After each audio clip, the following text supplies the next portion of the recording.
Langkah kaki Raka menjejak pelan di jalan setapak yang membelah sawah basah oleh embun pagi.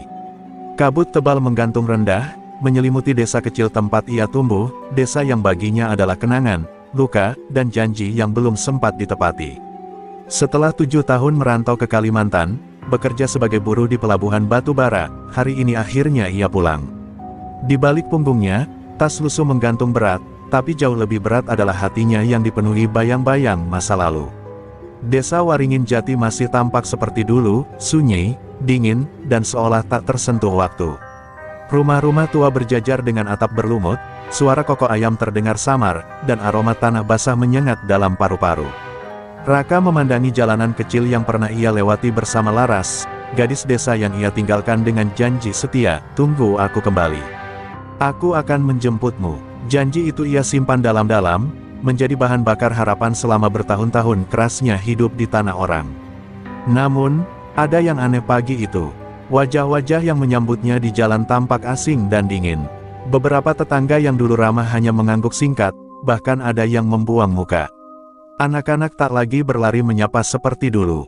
Seolah waktu tak hanya menggerus kenangan, tapi juga menghapus tempatnya di hati orang-orang.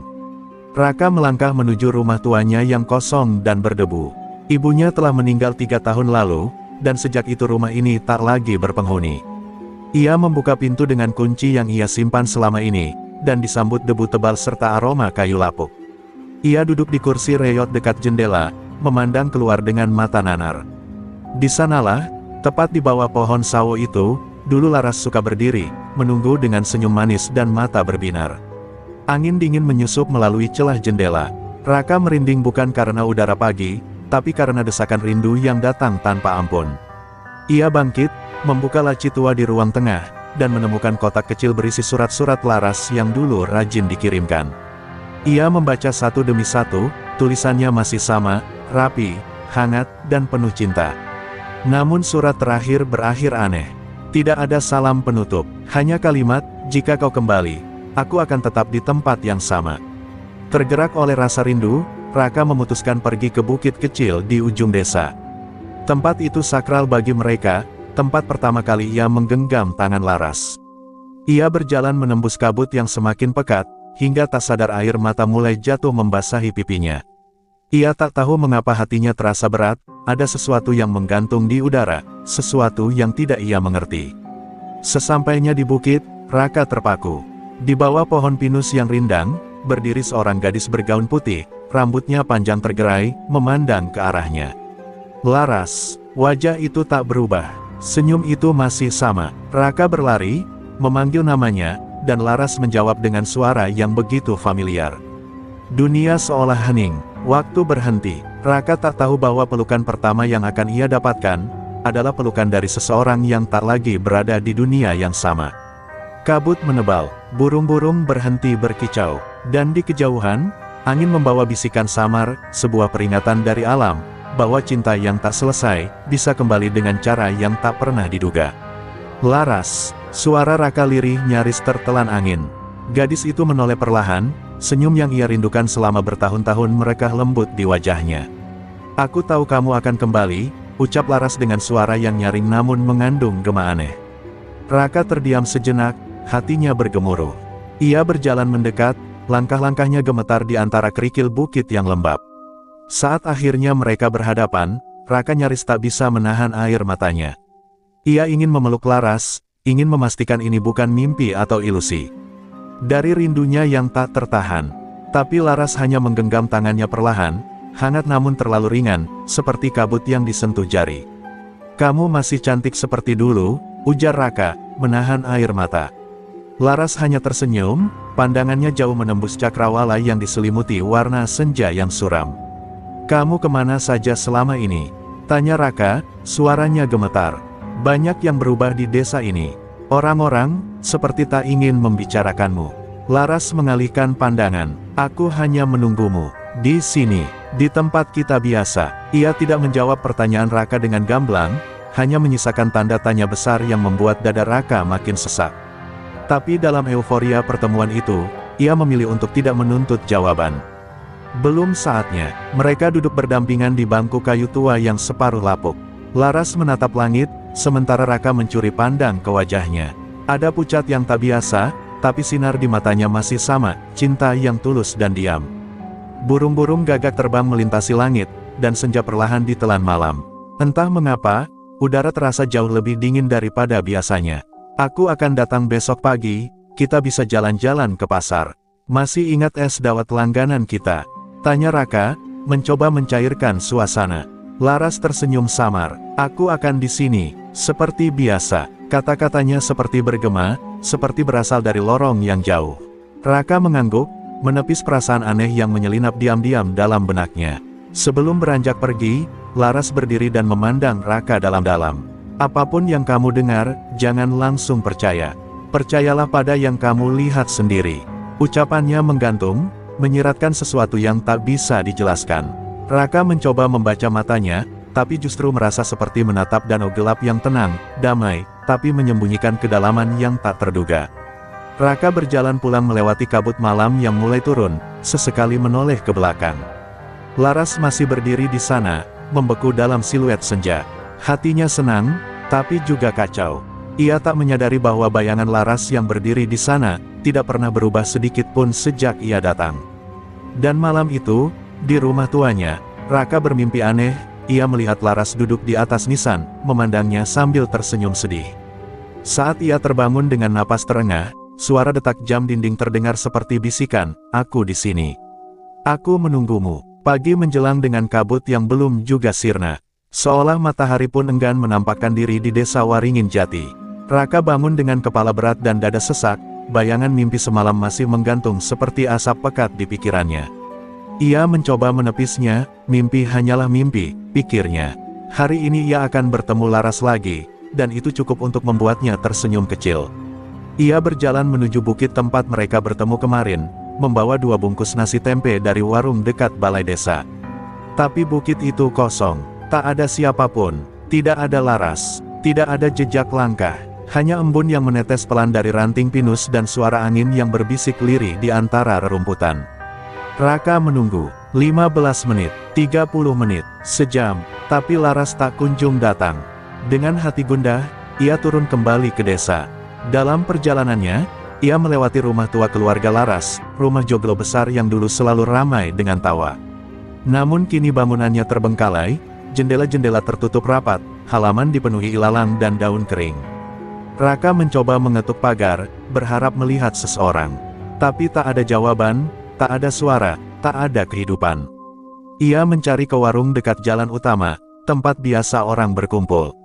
Saat ia menyebut nama Laras pada ibu warung, perempuan parubaya itu terdiam seketika. Sendok di tangannya jatuh ke lantai.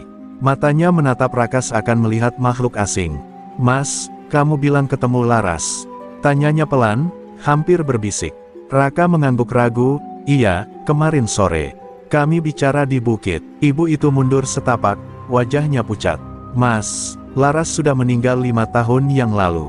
Raka tertawa kecil, bercanda, "Bu," tapi tak ada tawa yang menjawab. Ibu itu hanya menunduk, bibirnya bergetar. "Kami semua ke pemakamannya, waktu itu kamu belum pulang dari Kalimantan." Raka membeku, tubuhnya kaku, jantungnya seperti berhenti berdetak. Kata-kata itu menamparkan pikirannya, keras, nyata, dan tak masuk akal. Ia mundur perlahan, menolak percaya. Dengan langkah cepat, hampir lari, Raka menuju rumah Mbah Wiryo, tetua desa yang dulu dekat dengan keluarganya. Hanya dia yang bisa menjelaskan semuanya. Namun rumah Mbah Wiryo pun tampak sunyi. Ia harus menunggu di beranda beberapa lama sebelum sosok tua itu muncul, menatapnya dengan sorot mata dalam. "Kamu sudah bertemu dengannya?" "Iya," ujar Mbah Wiryo, seolah membaca isi hati Raka tanpa perlu bertanya. "Aku tidak gila, Mbah," bisik Raka lirih. "Dia hidup, dia bicara, dia menggenggam tanganku." Suara Raka bergetar, tapi Mbah Wiryo hanya mengangguk perlahan, seperti seseorang yang sudah terlalu sering mendengar cerita serupa. "Ada cinta yang terlalu dalam, Nak. Sampai kematian pun tak bisa memutusnya. Tapi kau harus tahu, yang menemuimu itu bukan lagi manusia sepenuhnya."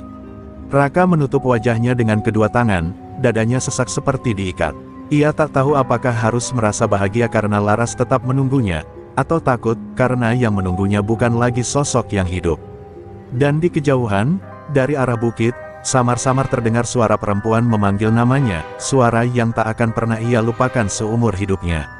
Malam itu hujan turun rintik-rintik. Raka tak bisa tidur, tubuhnya terbaring di kasur tua yang berdecit, tapi pikirannya berkelana tanpa arah. Wajah Laras terus hadir di bayangnya, begitu nyata, begitu dekat.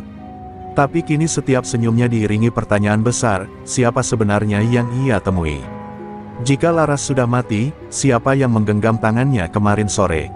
Pukul 2 dini hari, suara itu datang. Pelan, halus, namun begitu menusuk telinga. Raka mendadak terbangun. Ia mendengar suara tangis lirih, seperti isak seorang perempuan, dari arah luar rumah. Perlahan, ia bangkit dan berjalan ke jendela. Kabut masih menyelimuti desa, tapi suara itu jelas berasal dari kejauhan, dari arah makam tua di balik bukit kecil, tempat semua leluhur desa dimakamkan, termasuk, konon, Laras. Didorong rasa penasaran dan gejolak batin yang tak tertahankan, Raka mengambil jas hujan dan senter, lalu keluar menembus kabut malam. Kakinya menjejak lumpur basah, melewati jalanan kecil menuju pemakaman. Desa begitu sepi, tak ada satupun suara lain kecuali gemericik hujan dan langkah kakinya sendiri. Tapi suara tangis itu masih terdengar, kini lebih dekat, lebih memilukan. Sesampainya di pemakaman, Raka berhenti. Di bawah pohon beringin tua yang menaungi deretan batu nisan, ia melihat sosok perempuan bergaun putih duduk membelakangi. Rambut panjangnya basah oleh hujan, tubuhnya gemetar menahan tangis. "Laras," bisik Raka dengan suara tercekat. Sosok itu menoleh perlahan, namun wajahnya tertutup rambut. Ia tak menjawab, hanya mengangkat tangan, mengarah ke sebuah nisan batu yang sudah berlumut. Dengan tangan gemetar, Raka mendekat dan menyinari batu nisan itu. Hatinya seketika runtuh. Nama yang terukir di sana jelas dan tak terbantahkan, Larasati Rahayu. Di bawahnya tertulis tahun wafat, 2020. 5 tahun lalu, tangannya gemetar hebat, senter hampir terlepas dari genggaman. Sementara sosok Laras masih duduk diam di bawah pohon, isaknya kini berubah menjadi senandung lirih yang begitu asing, seperti nyanyian pengantar tidur dari dunia lain. Raka mundur perlahan, nafasnya memburu. Tapi saat ia hendak berbalik, suara itu kembali terdengar, kali ini bukan tangisan, melainkan suara bisikan, dari balik nisan, dari dalam tanah. "Aku masih di sini, Rak. Jangan tinggalkan aku lagi." Suara itu membuat darahnya membeku. Ia jatuh terduduk, tak mampu berdiri. Seluruh tubuhnya lemas diterpa kenyataan yang tak bisa ia cerna. Tiba-tiba, suara langkah kaki terdengar dari belakang. Raka menoleh cepat, berharap itu orang. Tapi ia hanya melihat sepasang kaki tanpa tubuh, berdiri di antara kabut. Senter di tangannya padam seketika, dan dunia menjadi gelap gulita. Raka berteriak memanggil nama Tuhan, matanya menutup rapat, hatinya menggedor dada dengan gemuruh ketakutan. Dan saat ia membuka mata, pemakaman telah sepi. Sosok Laras hilang, tak ada siapapun, hanya batu nisan, kabut, dan tanah basah yang mencium lutut celananya. Tapi dalam keheningan itu, satu hal ia tahu pasti, Laras memang masih di sana. Tapi bukan sebagai kekasih yang hidup, melainkan cinta yang tak pernah bisa beristirahat. Keesokan paginya, tubuh Raka lemas. Ia menggigil bukan karena demam, tapi karena malam yang baru saja dilaluinya terasa lebih nyata dari mimpi paling buruk. Ia mengunci diri di rumah, duduk di lantai ruang tengah dengan tangan memegangi kepala. Di depannya, masih tergeletak surat-surat lama dari Laras. Raka membaca satu demi satu, berharap menemukan sesuatu yang dulu ia lewatkan. Dan di surat terakhir, di balik lipatan, ia menemukan secarik kertas yang selama ini tak ia sadari. Tulisannya tak rapi seperti biasanya. Tergesa dan kacau, hanya 3 baris, "Aku sakit, Rak. Mereka tak izinkan aku menunggu lebih lama. Tapi aku tetap menunggumu." Di bukit, tangis Raka pecah. Ia menyadari, ia telah gagal menepati janji. Sementara Laras benar-benar menunggu, sampai akhir hayatnya. Perasaan bersalah menghantam dadanya seperti palu. Ia ingin menebus segalanya, walau hanya dengan doa atau seutas permintaan maaf. Tapi bagaimana jika penantian itu begitu dalam, sampai menahan Laras di antara dua dunia?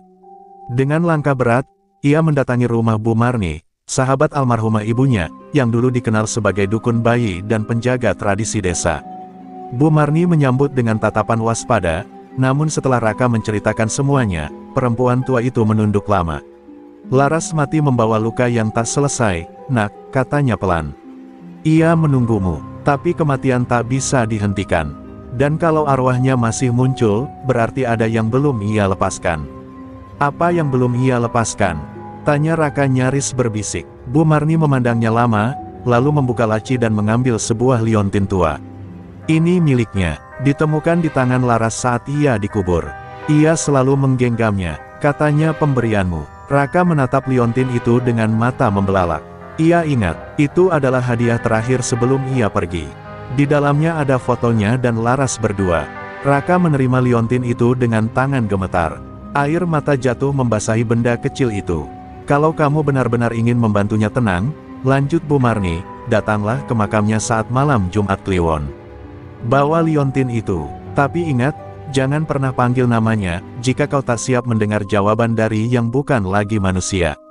Malam pun tiba, langit diliputi awan pekat, petir sesekali menyambar di kejauhan. Raka berdiri di depan makam Laras, liontin dalam genggamannya. Kali ini tak ada suara tangis, tak ada sosok putih duduk di bawah pohon. Hanya sunyi yang menggigit, namun saat ia menunduk dan meletakkan liontin di atas nisan, bumi seakan bergemuruh perlahan. Udara berubah dingin. Terlalu dingin. Dari balik semak, kabut bergerak. Sosok Laras muncul perlahan. Wajahnya pucat, matanya sendu, tapi kini ada sesuatu yang berbeda. Senyum itu, tak lagi seperti dulu. Bibirnya bergetar, dan suaranya keluar tanpa gerak mulut, kenapa kau tak datang lebih cepat? Raka terisak. Ia tak bisa menjawab. Tubuhnya gemetar, bukan karena takut, tapi karena cinta dan sesal yang terlambat. Laras melangkah mendekat, tapi sebelum sempat menyentuh Raka, tubuhnya mulai berubah. Kabut menelan ujung-ujung gaunnya, wajahnya memudar, hanya menyisakan mata yang terus menatap. Dan untuk pertama kalinya, Laras menangis, tapi kali ini bukan karena ditinggalkan, melainkan karena ia akhirnya bisa pergi. Perlahan sosoknya larut bersama malam, meninggalkan keheningan dan aroma melati yang menyayat. Beberapa hari setelah malam Jumat Kliwon itu, hidup Raka berubah sunyi. Ia tak lagi mendengar tangisan atau bisikan dari kuburan, dan sosok Laras tak muncul dalam mimpinya. Tapi bukannya merasa lega, hatinya justru makin hampa. Ia mulai menyadari bahwa kehilangan yang sesungguhnya baru benar-benar terasa ketika Laras tak lagi hadir, tak di dunia nyata, tak pula di batas-batas gaib tempat mereka sempat bersua. Raka duduk di beranda rumah setiap sore, menatap jalan setapak menuju bukit, berharap, meski tahu harapan itu sia-sia. Namun ketenangan itu tak bertahan lama. Suatu malam, Raka menemukan liontin yang ia letakkan di atas nisan, tergeletak di depan pintu rumahnya. Kotor, berlumpur, dan basah. Ia menatapnya lama, tubuhnya gemetar. Tak mungkin, ia meyakini liontin itu telah tertinggal bersama Laras, sebagai penutup dari segalanya. Tapi kini, benda itu kembali, seolah membawa pesan yang tak selesai. Keesokan harinya, ia mendatangi Bu Marni lagi. Perempuan tua itu menerima liontin itu dengan napas berat. Ini pertanda bahwa pintu antara dia dan dunia ini belum benar-benar tertutup, gumamnya. Ada sesuatu yang masih menahannya. Sesuatu yang belum terucap, atau belum kau akui. Raka terdiam. Ia merasa telah melakukan semuanya. Tapi tiba-tiba, hatinya teringat pada sesuatu yang ia pendam sejak lama, sesuatu yang bahkan Laras tak tahu sebelum ia pergi. Sebelum Laras sakit keras 5 tahun lalu, Raka sempat berjanji untuk kembali setelah 2 bulan. Tapi ia memperpanjang kontrak kerja di Kalimantan tanpa memberi kabar, terjebak ambisi dan tawaran gaji besar. Ia sempat bertemu wanita lain di sana, walau singkat. Hubungan itu tak berarti, tapi cukup untuk membuatnya lupa menulis surat, lupa menepati janji, lupa pada cinta yang menunggu dalam sepi dan sakit. Air mata Raka jatuh. Aku berdosa, Mbah, ucapnya pelan. Aku pergi terlalu lama, aku membiarkan dia menunggu hingga ajalnya. Bu Marni mengangguk perlahan, maka pergilah ke makamnya sekali lagi. Tapi kali ini, bukan untuk membawa apa-apa. Datanglah untuk mengakui, bukan sebagai kekasih, tapi sebagai pendosa. Kata-kata itu menancap dalam dada Raka. Malam itu juga, ia kembali ke pemakaman. Tak ada senter, tak ada liontin, hanya dirinya sendiri dan sebongkah pengakuan yang selama ini ia kubur dalam-dalam. Di bawah langit malam yang tanpa bintang, ia berlutut di depan nisan Laras. Maafkan aku, Laras, suaranya lirih, bergetar. Aku pernah lupa padamu. Aku terlalu percaya waktu akan menungguku. Tapi kamu tidak sempat. Air matanya tumpah tanpa henti. Ia memeluk tanah di hadapan nisan itu, merasakan dinginnya menusuk ke tulang. Dan dalam keheningan, angin malam meniupkan wangi samar bunga kenanga, wangi yang hanya muncul saat Laras dulu lewat. Tiba-tiba, bayangan samar muncul di antara pepohonan. Bukan Laras, tapi sosok kecil seperti anak perempuan, mengenakan gaun lusuh, dengan mata kosong menatapnya. Kau membuka pintu itu, katanya dengan suara dingin. Dan bukan hanya satu jiwa yang ingin lewat. Raka menoleh dengan jantung mencelos. Ia sadar, kisah ini belum berakhir. Dan cinta, hanyalah awal dari kutukan yang lebih dalam. Raka berdiri terpaku. Tubuhnya gemetar melihat sosok anak perempuan itu, dingin, pucat, dan bermata hampa. Suara anak itu masih bergema di telinganya, bukan hanya satu jiwa yang ingin lewat. Kabut malam seolah menebal, dan suara aneh mulai bermunculan dari berbagai sudut pemakaman, langkah kaki ringan, tawa cekikikan, hingga bisikan lirih seperti doa yang salah arah. Raka mundur perlahan, tapi tanah seakan mencengkeram kakinya, membuatnya sulit bergerak. Tiba-tiba, nisan-nisan di sekitarnya mengeluarkan suara gemeretak. Tanah di beberapa lubang makam tampak bergerak, seperti ada sesuatu dari dalam yang mencoba keluar. Raka berteriak memanggil nama Tuhan, tapi suaranya hilang di telan angin. Anak perempuan itu melangkah maju, wajahnya semakin dekat, dan kini tampak jelas, matanya dipenuhi air hitam pekat, seolah dunia di balik sana hanya menyimpan kehampaan. Laras membukakan pintu karena cintamu, ujar anak itu dengan suara tak sesuai usianya, berat dan tua. Tapi pintu tak tahu cara menutup diri, jika yang memanggilnya belum benar-benar ikhlas. Raka membeku. Di balik cintanya pada Laras, ia sadar bahwa masih ada bagian dalam dirinya yang tak rela melepaskan. Ia tetap mengharap Laras kembali, tetap memeluk ilusi bahwa gadis itu bisa menjadi nyata lagi. Dan itulah celah yang mengundang kegelapan. Tiba-tiba dari balik kabut, muncul sosok-sosok lain. Ada yang merangkak, ada yang berdiri mematung, dan ada pula yang berjalan perlahan dengan wajah kosong. Wajah-wajah yang bukan ia kenal, namun tubuh-tubuh mereka mengenakan pakaian pemakaman tradisional. Jiwa-jiwa yang tertahan, mungkin karena dendam, mungkin karena tak ada yang pernah mendoakan mereka dengan tulus. Mereka menatap Raka, tapi tak satu pun berbicara. Dari tengah barisan itu, satu sosok bersinar lembut, Laras. Tapi kali ini berbeda, wajahnya tak tersenyum. Matanya penuh amarah dan luka. Aku tak bisa pergi, Raka. Karena kamu masih menahanku, katanya. Cinta kita tak seharusnya menjadi rantai. Tapi kamu memeluk bayanganku terlalu erat. Raka terduduk, air mata jatuh lagi. Aku tak tahu harus bagaimana. Aku hanya takut kehilanganmu selamanya. Laras menunduk, lalu mengulurkan tangan. Kalau kau benar-benar cinta, lepaskan aku. Bukan dengan doa, tapi dengan pengampunan. Bukan pada aku, tapi pada dirimu sendiri. Raka memejamkan mata, dan dalam ketenangan yang mendadak hadir, ia mengingat semua kesalahannya, egonya, pengkhianatannya, semua yang selama ini ia tolak untuk akui. Ia mengucap lirih, jujur pada langit malam, maafkan aku, Laras, dan maafkan aku, diriku sendiri. Saat mata Raka terbuka kembali, semua sosok itu menghilang. Angin berhenti. Kabut menguap pelan, dan pemakaman kembali sunyi seperti sedia kala. Tapi kali ini, tak ada rasa dingin, tak ada aroma melati, tak ada jejak Laras. Hanya ketenangan yang menyelimuti, seperti pelukan hangat dari semesta. Dan Liontin, hilang dari genggamannya, seolah ikut lenyap bersama jiwa yang akhirnya bebas. Raka berjalan pulang perlahan, meninggalkan makam dan dosa masa lalu. Tapi dari jauh, di ujung jalan setapak, sosok anak perempuan itu berdiri lagi. Ia tak berkata-kata, hanya menatap Raka dengan pandangan yang sulit dimaknai. Lalu ia berbalik, dan berjalan masuk ke hutan. Raka tahu, kisah Laras mungkin telah usai. Tapi pintu itu, pintu antara dua dunia, telah terbuka. Dan kini, bukan hanya cinta yang bergentayangan di baliknya.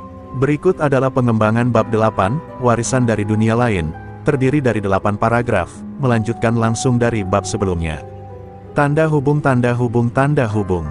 Bab 8, warisan dari dunia lain. Beberapa minggu setelah kejadian malam itu, Raka mulai kembali menjalani hidupnya seperti biasa.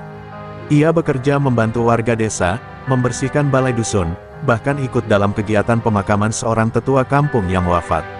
Warga mulai mempercayainya kembali, melihat ia yang dulu penuh amarah kini menjadi pendiam dan lembut. Namun di balik tatapan tenangnya, Raka menyimpan luka yang belum sepenuhnya sembuh. Ia tak lagi melihat Laras dalam mimpi, tak lagi mendengar tangis atau bisikan. Tapi setiap kali melewati bukit itu, dadanya tetap sesak oleh kenangan. Sampai suatu malam, ia bermimpi. Tapi kali ini berbeda. Tak ada kabut, tak ada suara aneh. Hanya Laras, berdiri di tengah hamparan padang ilalang, mengenakan gaun putih bersih. Senyumnya lembut, matanya tidak lagi menyimpan luka. Ia tak berkata apapun, hanya menatap Raka, lalu membungkuk dan menaruh liontin itu di tanah sebelum menghilang menjadi cahaya. Saat Raka terbangun, tangannya menggenggam tanah kering yang tak ia tahu dari mana asalnya, dan bau kenanga samar menyelimuti kamarnya. Raka membawa tanah itu ke Bu Marni. Perempuan tua itu menatapnya lama, lalu berkata pelan, dia benar-benar telah pergi.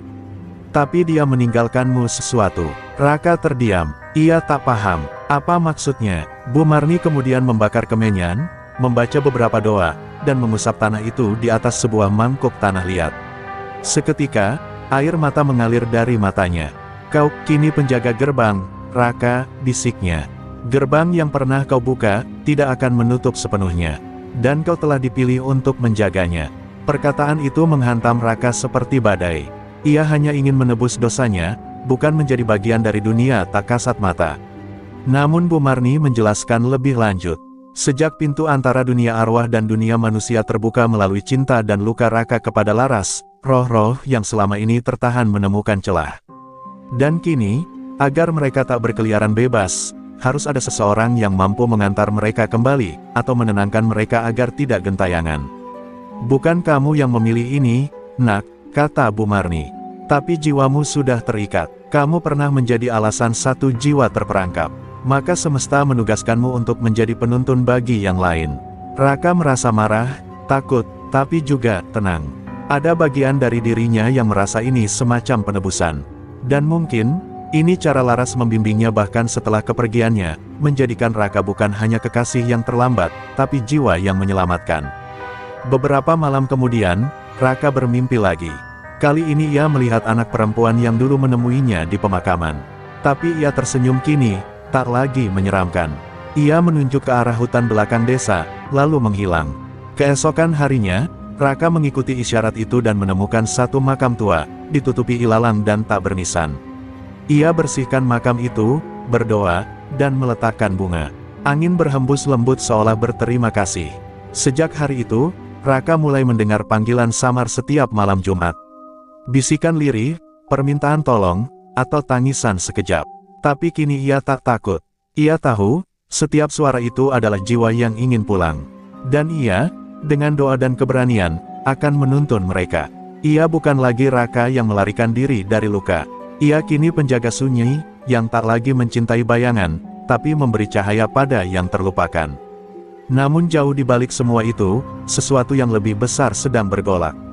Di tempat yang jauh dari desa, di dasar hutan tua, sebuah makam kuno retak.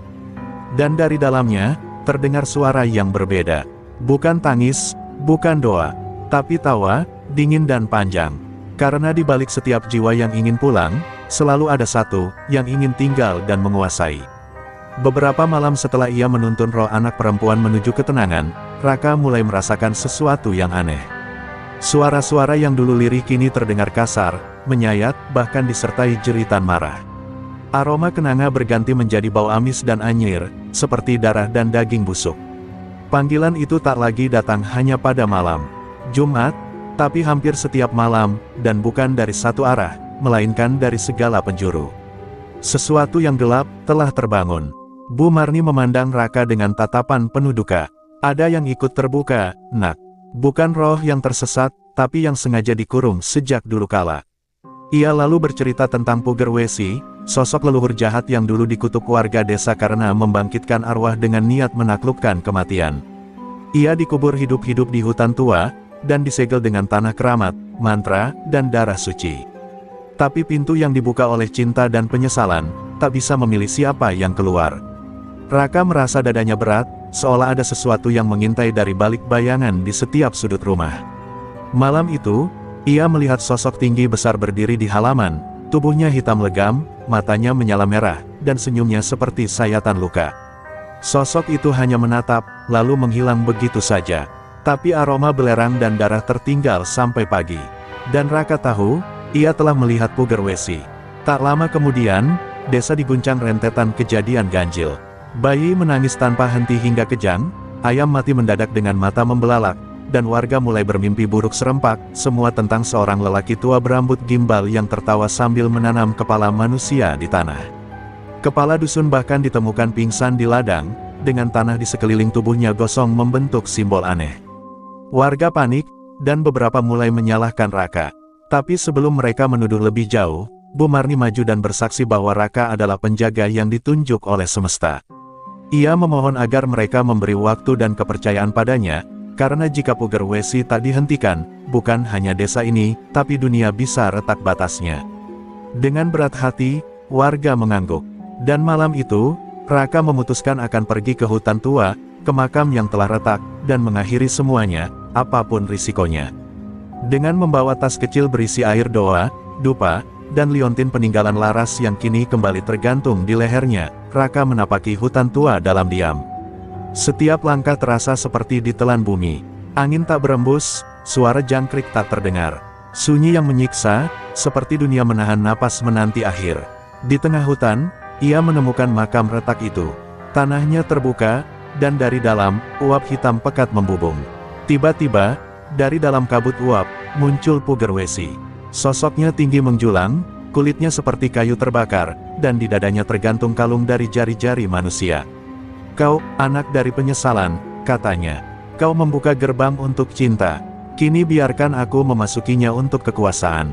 Raka berdiri tegar, tubuh gemetar tapi matanya tak lari. "Aku yang membuka, aku pula yang akan menutupnya," teriaknya. Lalu langit bergemuruh, dan tanah berguncang. Pertempuran tak terhindarkan. Tapi ini bukan pertempuran fisik, ini pertarungan jiwa, antara cahaya pengampunan dan kegelapan ambisi. Dan di tengah pusaran kabut dan doa, hanya satu yang akan bertahan. Raka berdiri di depan makam yang terbuka, berhadapan dengan Puger Wesi, sosok gelap penuh dendam yang ingin menembus dunia manusia. Hati Raka berdebar, tapi ia tahu kekuatan yang bisa menaklukkan kegelapan bukanlah kekerasan, melainkan cinta dan pengampunan. Dengan suara bergetar, ia mulai melantunkan doa yang diajarkan Bu Marni, meminta maaf bukan hanya untuk dirinya sendiri tapi juga untuk roh-roh yang pernah terluka dan tersesat. Udara di sekitarnya mulai bergetar, dan kabut hitam yang keluar dari makam perlahan berubah menjadi asap putih yang lembut. Puger Wesi menggeram, mencoba menahan gelombang cahaya itu, namun tubuhnya mulai pudar. Raka mengingat semua pengorbanan Laras dan janji yang dulu pernah mereka buat. Cinta mereka bukan untuk merantai, tapi membebaskan. Dan itulah kekuatan yang kini membebaskan jiwa-jiwa yang terperangkap. Dengan satu tarikan napas panjang, Raka memegang liontin Laras erat-erat dan menutup matanya. Ia membiarkan cinta yang tulus mengalir dalam doanya. Sosok Puger Wesi yang awalnya menakutkan, kini berubah menjadi bayangan samar yang perlahan meredup, hingga akhirnya menghilang dalam suara tawa yang pudar. Angin berhembus lembut membawa keheningan yang damai, menandakan akhir dari kegelapan yang lama menyelimuti desa. Saat mata Raka terbuka, ia mendapati dirinya sendirian di tengah hutan. Namun, kali ini, langit cerah dengan bintang-bintang berkelap-kelip. Raka tersenyum tipis, merasakan kehadiran Laras di sekitarnya, bukan sebagai hantu yang mengekang, tapi sebagai cahaya yang membimbing. Ia tahu perjuangan ini bukan hanya untuk dirinya, tapi untuk semua jiwa yang membutuhkan penebusan. Keesokan harinya, desa kembali damai. Warga menyambut Raka dengan pelukan hangat dan senyum lega. Ia bukan lagi sekadar pemuda yang terluka, tapi pahlawan yang membawa cahaya di kegelapan. Raka membuka lembaran baru hidupnya, penuh dengan rasa syukur dan cinta yang kini lebih dewasa, cinta yang memahami arti kehilangan dan ikhlas melepaskan. Namun, dalam hatinya, ia menyimpan satu pesan penting, cinta sejati adalah keberanian untuk membiarkan yang kita sayangi pergi dengan damai. Laras bukan miliknya lagi, tapi kenangan dan pelajaran tentang cinta yang tak lekang oleh waktu. Raka bertekad meneruskan tugasnya sebagai penjaga gerbang antara dunia, menjaga keseimbangan dan menuntun jiwa-jiwa menuju kedamaian. Di malam terakhir cerita ini, Raka berdiri di puncak bukit tempat ia pertama kali mengenal Laras. Ia memandang bintang yang paling terang dan mengucapkan terima kasih. Terima kasih, Laras. Karena cintamu, aku belajar untuk menjadi manusia yang lebih baik. Angin malam berhembus, membawa bisikan lembut yang seolah menjawab, terima kasih, Raka, karena telah membebaskan aku. Dan di sana, dalam keheningan malam, cinta mereka abadi, tak lagi terikat dunia, tapi menyatu dalam cahaya abadi.